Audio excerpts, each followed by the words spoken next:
ಕರ್ತನಲ್ಲಿ ಪ್ರೀತಿಯುಳ್ಳ ದೇವ ಜನರೇ, ಈ ಒಂದು ಸಮಯದಲ್ಲಿ ನಾವು ಕಾಣದಿರುವಂಥದ್ದನ್ನ ಲಕ್ಷಿಸುವುದರ ವಿಷಯವಾಗಿ ದೇವರ ವಾಕ್ಯದ ಮುಖಾಂತರವಾಗಿ ನೋಡಿಕೊಳ್ಳೋಣ. ಪೌಲನು ಕೊರಿಂಥದವರಿಗೆ ಬರೆದ 2ನೇ ಪತ್ರಿಕೆ 4ನೇ ಅಧ್ಯಾಯ 18ನೇ ವಚನದಲ್ಲಿ ಸುಂದರವಾಗಿ ಬರೆಯಲ್ಪಟ್ಟಿದೆ. ನಾವು ಕಾಣುವಂಥದ್ದನ್ನು ಲಕ್ಷಿಸದೆ ಕಾಣದಿರುವಂಥದ್ದನ್ನು ಲಕ್ಷಿಸುವವರಾಗಿದ್ದೇವೆ. ಕಾಣುವಂಥದ್ದು ಸ್ವಲ್ಪ ಕಾಲ ಮಾತ್ರ ಇರುವುದು, ಕಾಣದಿರುವಂಥದ್ದು ಸದಾ ಕಾಲವೂ ಇರುವುದು. ದೇವರ ವಾಕ್ಯದಲ್ಲಿ ಸ್ಪಷ್ಟವಾಗಿ ಬರೆಯಲ್ಪಟ್ಟಿದೆ. ಕಾಣುವಂಥದ್ದು ಸ್ವಲ್ಪ ಕಾಲ ಮಾತ್ರ ಇರುವಂಥದ್ದಾಗಿದೆ ಮತ್ತು ಕಾಣದೇ ಇರುವಂಥದ್ದು ಸದಾ ಕಾಲವು ಇರುವಂಥದ್ದಾಗಿದೆ ಎಂಬುದಾಗಿ.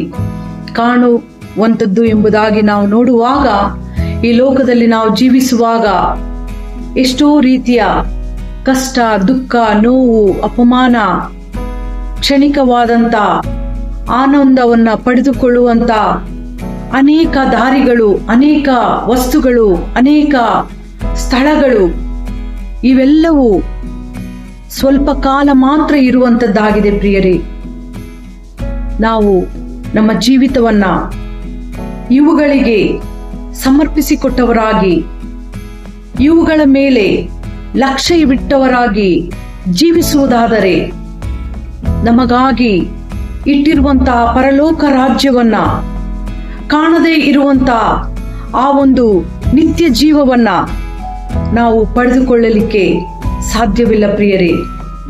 ಆದ್ದರಿಂದ ನಮ್ಮ ಒಂದು ಲಕ್ಷ್ಯ ಕಾಣದೇ ಇರುವಂತ ಆ ಪರಲೋಕದ ಮೇಲೆ ನಾವು ಇಟ್ಟುಕೊಂಡವರಾಗಿ, ನಾವು ಈ ಲೋಕದಲ್ಲಿ ಏನು ಮಾಡಿದರೂ ಸಹ ಪರಲೋಕ ರಾಜ್ಯವನ್ನ ಸೇರಲಿಕ್ಕೆ ಯೋಗ್ಯವಾದಂಥ ಕಾರ್ಯಗಳನ್ನ ಮಾಡುವ ಹಾಗೆ ನಮ್ಮನ್ನು ನಾವು ಒಳ್ಳೆ ಕಾರ್ಯಗಳಿಗೆ ಒಪ್ಪಿಸಿಕೊಡುವವರಾಗಬೇಕಾಗಿದೆ.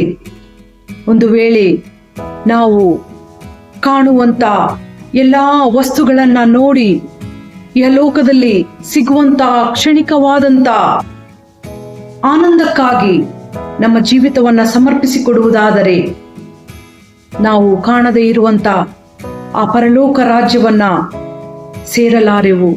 ಆದ್ದರಿಂದ ಈ ಒಂದು ಸಮಯದಲ್ಲಿ ಕಾಣದೇ ಇರುವಂತ ಆ ಪರಲೋಕ ರಾಜ್ಯವನ್ನ ಲಕ್ಷ್ಯಕ್ಕೆ ತಂದುಕೊಂಡವರಾಗಿ, ಒಳ್ಳೆ ಮಾರ್ಗದಲ್ಲಿ ಒಳ್ಳೆ ಗುಣಗಳನ್ನು ಹೊಂದಿಕೊಂಡವರಾಗಿ ದೇವರಿಗಾಗಿ ಜೀವನವನ್ನ ಜೀವಿಸಲಿಕ್ಕೆ ನಮ್ಮನ್ನು ನಾವು ಸಮರ್ಪಿಸಿಕೊಡೋಣ.